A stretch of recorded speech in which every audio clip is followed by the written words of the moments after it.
মা এমন একটি শব্দ যার ভেতর লুকিয়ে থাকে পৃথিবীর সবচেয়ে নিঃস্বার্থ ভালোবাসা। যে মা নিজের স্বপ্ন বিসর্জন দিয়ে সন্তানকে আগলে রাখেন, সেই মায়ের জীবন যদি সন্তানের হাতেই থেমে যায়, তবে তা শুধু একটি মৃত্যু নয়, এ যেন মানবতার হৃদয়ে গভীর এক ক্ষত। সম্প্রতি এক মর্মান্তিক ঘটনায় ৬২ বছর বয়সী শেফালী বেগমকে হত্যার অভিযোগ উঠেছে তারই ছেলে সাগরের বিরুদ্ধে। স্থানীয়দের মতে সাগর দীর্ঘদিন ধরে মাদকাসক্ত ছিল এবং মানসিকভাবে অস্থির আচরণ করত। পরিবারের ভেতরে জমে থাকা এই অশান্তি যেন একসময় ভয়াবহ রূপ নেয়। মাদক যে শুধু একজনকে নষ্ট করে না, এটি আবারও প্রমাণিত হলো। এটা ধীরে ধীরে একটি ঘরের হাসি কেড়ে নেয়, আর এর ফলে যেন একটি পরিবার নিঃশব্দে ভেঙে পড়ে চিরতরে।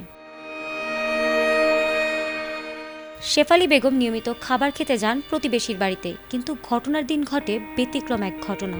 সেই দিন দুপুরে খাবার খেতে যায়নি শেফালী বেগম, আর এর ফলেই সন্দেহ হয় প্রতিবেশীর। এরপর প্রতিবেশীরা খোঁজ নিতে এসে ঘরের ভেতরে ঢুকে তারা যে দৃশ্য দেখে তা হয়তো তারা কল্পনাও করেনি।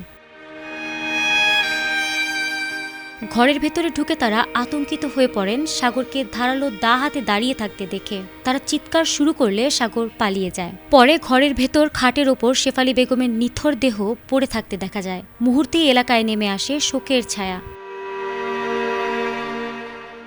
পুলিশ ঘটনাস্থলে পৌঁছে মরদেহ উদ্ধার করে ময়নাতদন্তের জন্য মর্গে পাঠিয়েছে। প্রাথমিকভাবে ধারণা করা হচ্ছে তাকে শ্বাসরোধ করে হত্যা করা হয়েছে। সদর থানার পরিদর্শক জানিয়েছেন আইনগত ব্যবস্থা গ্রহণের প্রক্রিয়া চলছে, আর ইতোমধ্যে সাগরকে গ্রেপ্তার করেছে পুলিশ।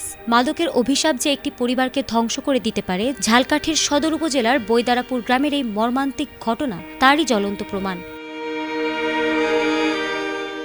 ফারহানা হক, এটিএন বাংলা।